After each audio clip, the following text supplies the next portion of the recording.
Hey YouTube, Mick here. Alright, in my shed again. The weather is finally cooling down, which I love, absolutely love. It's been raining, but oh well, so be it. Anyway, I just want to talk about World War II stories. Either being from your father, depending how old you are, and in my case being from my grandfather. You know, I find it fascinating, you know, World War II, World War I, whatever, but my grandfather fought in World War II in Slovakia, or Czechoslovakia, back then as it was known, and you know, skipping to a different subject, but I call myself Checkmate 9591, Czech being Czechoslovakian, because I still, my parents, well, one side were Slovak, one side were Czechoslovakian or Czech Republic. It's two separate countries now. Who gives a fuck? 30, 40 years ago it was one country, so fuck it. I was still classed as Czechoslovakia. So anyway, my grandfather passed away quite a few years ago, but the 2-3 years before he passed away, he copped that Alzheimer's, or that memory loss thing where he couldn't remember me, but remembered every second of World War II, and he would talk about it. And shit, my cigarette just broke. Well, a new one. And you know, he used to talk about it every day. I mean, every time I saw him, all that came to his head was World War II, and obviously it affected him. You know, of course it would. You know what I mean? And I'm not going to go into detail. I'm not going to make this video, you know, 20-30 minutes long. I mean, I'll probably make this video 2 hours long with all the stories he told me. But a couple of things he told me that happened to him that really stuck in my head was the following. You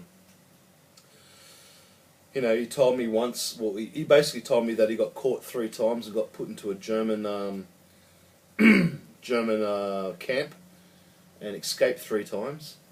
And the 3rd time he escaped, he found his wife and my father, which my father was a baby back then, because my father did come out here as a child, but found his family, escaped, found his family, being his wife and my father, and escaped Czechoslovakia and escaped to Australia.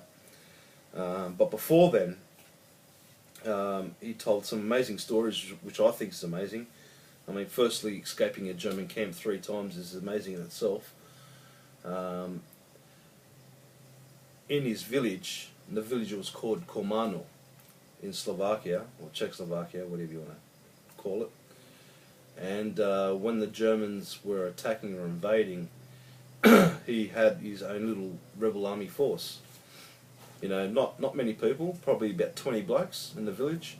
But they all got together and they all had the Tommy guns, you know, the Tommy guns, the mafia kind of Tommy guns. That's what they had in their country, and that's what they fought with, the good old Tommy gun. And I do have a picture somewhere, I've got to find it. It's a classic picture of his mates and him just taking a picture with their Tommy guns, you know. One bloke's got his smoke in his mouth like this with 2 Tommy guns like that. My grandfather's lying on the floor, you know, with his Tommy gun, blah blah, and it's just a classic picture, and I wish I could find it to show you guys, but I've got to dig it out. It's somewhere in my album collection. But he did have his own rebel force, and my grandfather was the leader of that little rebel army.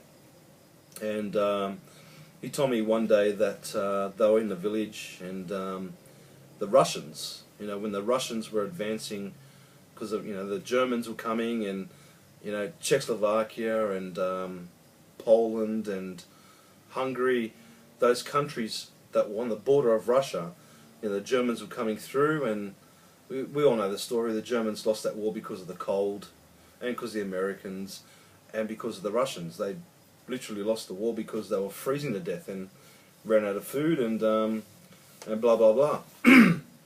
Don't quote me on that, but that's from what I understand. Anyway, so the Russians came through my grandfather's village, and said, "Who's the leader of this rebel force?" And my grandfather says, "I am." He goes, "All right, you and your rebel force are now joining us, and together we're gonna fight the Germans off." And they couldn't say no, so they go, "Yeah, no worries." And they did. They fought the Germans off, and they fought for many, many moons. And the Russian general of that squad, whatever, my grandfather and him became good mates. And after the war, they still kept in contact. That's just one story. The second story is that my grandfather got caught and was in the firing line. You know, he used to line up, dig your own trench, shoot you in the back of the head, and you fall down your trench, or big trench, and that's where they left you. So my grandfather was 20, 30, 50th in line, and he was sitting there, you know, waiting to be shot dead. And his mate was there, you know, lined up, you know, right above the trench, and his mate got shot in the back of the head. And what then happened is a big bomb raid came, you know, planes, boom, boom, boom, boom, boom, big bomb raid, and everyone just scattered and ran off, and my grandfather escaped that because of that bomb raid and got away. But the interesting thing is that his mate that he saw get shot in the back of the head woke up 16 hours later out of the trench and escaped Czechoslovakia, because a bullet hit him here and came through his cheek, missed every vital organ that you could think of to kill you. Obviously in a world of friggin' hurt. I don't know if they had hollow points back then. Probably had full metal jackets, and obviously didn't blow his cheek to bits, but came through his cheek and lived, and came to Australia, and they were mates, you know, until they both died, obviously, in Australia. Just many, many stories of World War II, and it just fascinates me that my grandparents and other grandparents, you know, of people my age, went through World War II, you know, especially in Europe, and, you know, the Anzacs and whatever in Australia, you know, being World War I and World War II. There's just so many fascinating stories of survival and getting through it, you know, eating stale bread, you know, eating mouldy bread, you know, just eating whatever they could to survive. You know, having an armed force coming around, raping and pillaging, is that the right word? Pilfering their village, you know what I mean, and just going through a world of hurt. But they survived, and they escaped, and they came to Australia or America or whatever, and lived their life and grew up kids. My last name is Antala, A-N-T-A-L-A. I'm not scared to share that on YouTube. I don't give a shit. And I'm proud to say that the Antala family is a direct family. There are Antalas in America, there are Antalas in Australia, there are Antalas in obviously Czechoslovakia, but we all are directly linked with blood. We all are one family.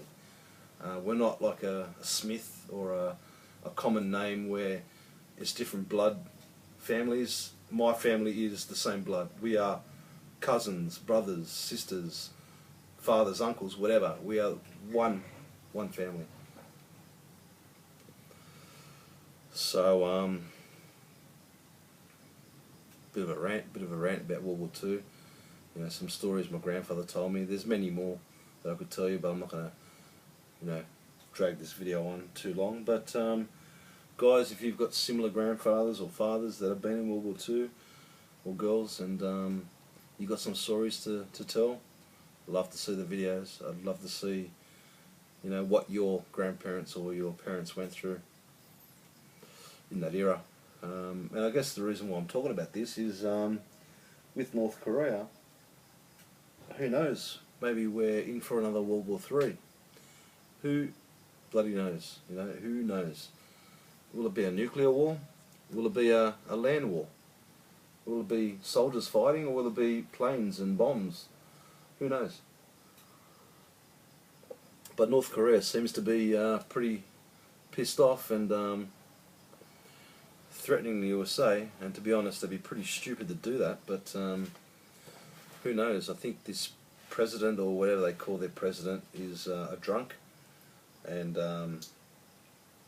yeah, I'm saying that drinking wine, but anyway, he's a drunk. He's very careless and very, hot-headed. So you never know. He could wake up one morning and say, "Yeah, push the button. Let's launch him." We ain't too far from North Korea, so we could be a target also because we're allies of America. You got China there that hopefully is trying to defuse the situation. I think you've got Russia there also, but I think Russia and China are North Korea's allies. Don't quote me, but I know for a fact that North Korea does depend on China's economy for their economy. But don't quote me, guys. I'm not an expert in this shit. But anyway, love to hear your videos of any stories you may have of your grandparents or your father fighting in World War II. I'm not talking about Vietnam. I'm not talking about... Oh, yeah, you talk about Vietnam. If there's some amazing stories about Vietnam, please let it loose, or Iraq or Afghanistan or whatever it may be. But I just find it fascinating that, you could survive a war, first of all, and you can survive mentally going through that shit, you know what I mean? I've got many stories I could tell, but as I said, the video would go on for ages, so I'm going to end it now. Cheers from Mick, and just a bit of a rant, and I really do find it fascinating. So, not that it's a good thing. I mean, war is always bad, but nonetheless, it is interesting, and it's good to know that, not good, but, I'm proud of my grandfather, basically. I'm proud that he survived it, that he led his own rebel army force, so he was a leader, not a follower, and I do believe I get some traits from him in regards to being a leader. I'm definitely not a follower, by any means. I am a leader, and in many ways in life. It could be your family, it could be work, it could be whatever. I'm definitely not a sheep. I'm definitely not a follower. And to be honest, don't ever be a follower or a sheep. Do what you want, do what you think, and be a leader, not a follower. That's my golden rule in life. If someone pisses you off, then piss them off. You know what I mean? So, anyway, cheers. Have a good night.